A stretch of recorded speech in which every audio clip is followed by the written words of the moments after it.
Hello, hello. Mrvanleider here in digital format with another country review slash Call of Duty thingy. So here comes the high production value intro.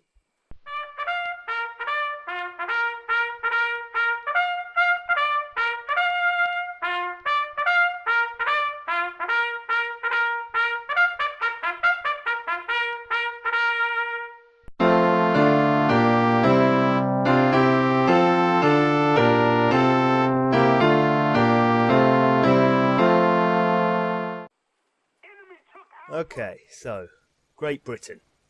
Category number 1 is politics. The people of Britain are stupid, ugly, and almost all of them are borderline retarded. They live in fear of their despotic leader, the Queen. Here she is, wearing a silly hat. Or this picture, where she's hunting human prey. And here she is on stage at Wembley Stadium in 1986. The Queen wields absolute power. Nobody in Britain's allowed to vote. This is probably because they'd all be far too stupid to make a sensible decision. She lives in a number of palaces and castles around the country, including the one that bears her family's assumed name, which is Windsor. However, her family being German used to be called Saxe-Coburg, or this is interesting, Wettin. That's what Wikipedia says about Queen Victoria, that she didn't even know her own surname. Personally, I think the fact that Queen Victoria found out she had a different surname to the one she thought she had makes her sound like a character from a soap opera. Don't go running to him, Vicky. He's not even your real dad. You should know that all this time, your real dad was me. Phil Mitchell.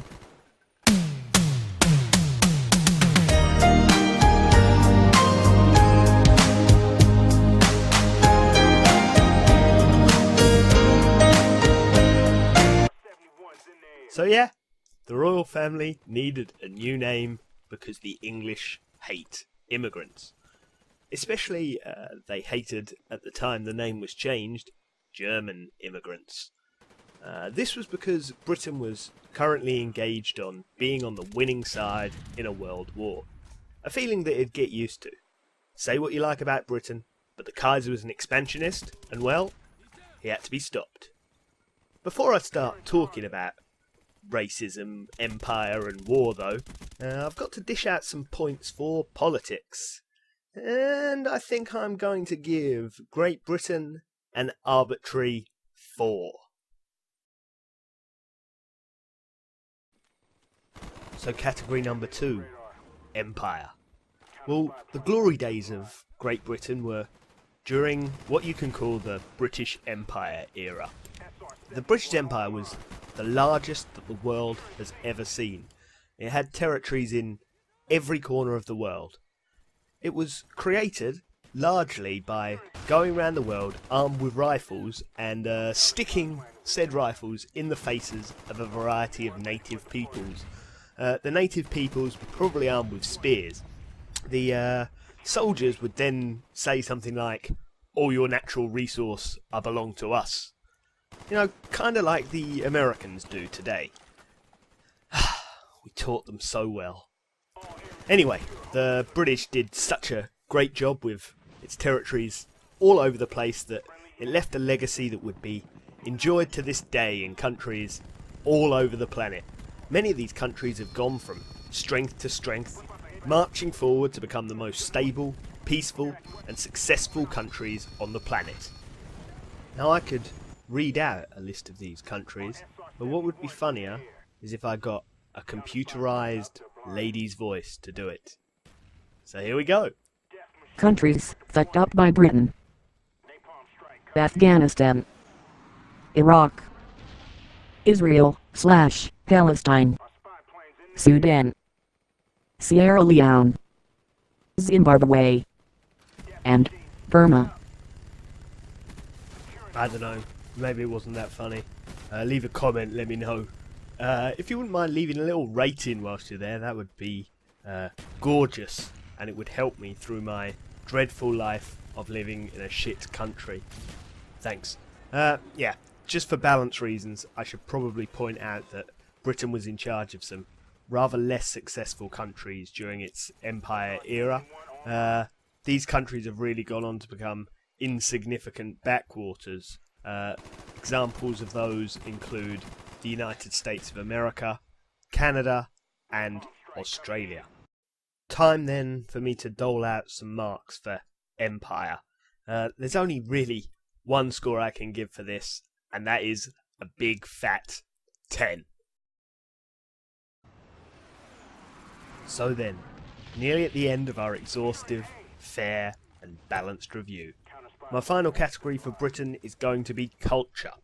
Now, the British think rather a lot of their culture, their musicians being respected worldwide, their actors constantly in demand to play the roles of bad guys in Hollywood movies, and most of all, their language. English is now the most spoken second language in the world. However, all this seemingly good news hides a dark reality, a reality that simply wouldn't be tolerated in a more progressive country, such as Iran. You see, all of the icons of British art and entertainment are, surprisingly and shamefully, gay. Examples include Elton John, Freddie Mercury, George Michael, the gay Beatles, gay Mick Jagger, and gay William Shakespeare. The rest of British culture these days boils down to really appalling reality television shows which have now been exported to the rest of the world. So sorry for that. The worst example of this is the 24-hour-a-day Simon Cowell network, which broadcasts to millions of people at all times of the day and night in my imagination. So then, plus points for the diversity and variety of the English language, and minus points for the fact that every single arty person in Britain is a big gay. Yeah. In conclusion, my overall scores for culture. Well, it's a difficult one, but since the numbers don't really matter anyway, I'm going to give this one 4. So that's pretty much it. Country, thoroughly and impartially reviewed. Just time for my concluding thoughts and for my overall score of the country. But before I go on to that, can I just give out a very personal message to anyone watching this? Obviously, because we don't have any form of free speech here in England, I could well end up being beheaded in the Tower of London for my crime of trying to get this message out to the world. Now, it's too late for me, but what I need to happen is for as many international relief and aid agencies as possible to hear about these reports of what's really going on here in Britain. The way I want you to do that is if you could please like or indeed favourite the video. That would really help our plight here. Also, please leave a comment on the bottom to express your disgust at the way the Queen runs her country. I don't know if anyone in America can get a message to your president that we need his help. I know he's probably a little busy at the moment, what with the war going on in Afghanistan and the bombing of Libya, but seriously, we need to be next.